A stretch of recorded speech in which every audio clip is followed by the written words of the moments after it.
எதையா பண்ணுவான் என் பையன். வேண்டாடா, பண்ணாதடான்னு எவ்வளவோ சொல்லுவேன். இந்த நியூஸை பார்த்து பல ஃபிட்னஸ் எந்தூசியாஸ்டிக்க படபடக்க வச்சிருக்கோம்.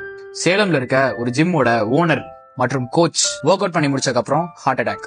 அவருக்கு ஆல்ரெடி பிபி, அதாவது அன்கண்ட்ரோல்டு பிளட் பிரஷர் இருந்திருக்கதாகவும் சொல்லியிருக்காங்க.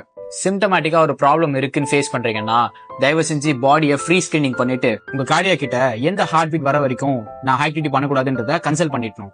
I understand. எல்லாரும் இப்ப நான் சொன்னோடனே செக் பண்ண போறது கிடையாது. அட்லீஸ்ட் உங்க ரெஸ்டிங் ஹார்ட் ரேட் என்னன்னு கத்துக்கோங்க. உங்க ஆக்டிவ் ஹார்ட் ரேட் எவ்வளவு இருக்கணும்ன்றத தெரிஞ்சுக்கோங்க. உங்களுக்கு அப்படி எல்லாம் டவுட் இருந்துச்சுன்னா நான் இதுக்காக ஒரு டெடிகேட்டட் வீடியோ போட்டிருக்கேன், செக் பண்ணி பாருங்க. இந்த பிரச்சனை எங்க இருந்து ஸ்டார்ட் ஆகுதுன்னா, எப்பவுமே ஒரு ப்ரோ பாடி பில்டர் கம்பேர் பண்ணி ஒர்க் அவுட் பண்ணாதீங்க. அவங்க ஹார்மோன்ஸ் எடுப்பாங்க, அவங்களால ரொம்ப நேரம் லாஸ்ட் பண்ண முடியும். பட் நார்மலா ஒரு லைஃப் ஸ்டைலுக்கு 45 minutes a day is enough. உங்களுக்கு வாரத்துக்கே 200 நிமிஷம் இல்ல 150 நிமிஷம் நீங்க ஒர்க் அவுட் பண்ணாலே அது போதுமான அளவு. கடைசி ரிப்போர்ட்ல என்ன சொல்றாங்கன்னா, அந்த gym coach last day work out பண்றப்போ ஒரு 2 hours ஆச்சு ஹெவி ஒர்க் அவுட் பண்ணிருப்பாரு. ரெஸ்ட்ன்றதே கொடுக்காம டைரக்டா ஸ்டீம் பாத்துக்கு போய் அங்க ஆக்சிஜன் சப்ளை கட் ஆகி அதுக்கப்புறம் தான் அவர் மயங்கி விழுந்திருக்காரு. தயவு செஞ்சு உங்களுக்கு ஏதாவது ஹெல்த் கண்டிஷன் இருக்குன்னு தெரிஞ்சிருச்சுன்னா எப்பவுமே கூட ஒரு ஆள் வச்சுக்கோங்க. அப்படி இல்லைன்னா அசிஸ்ட் யுவர் ட்ரைனர்ஸ். அவங்க கூப்பிட்டு வரமாட்டேன்னு சொன்னதே கிடையாது, சொல்லவும் மாட்டாங்க. இந்த உயிரிழப்பே நமக்கு கடைசியா இருக்கட்டும். May his soul rest in piece.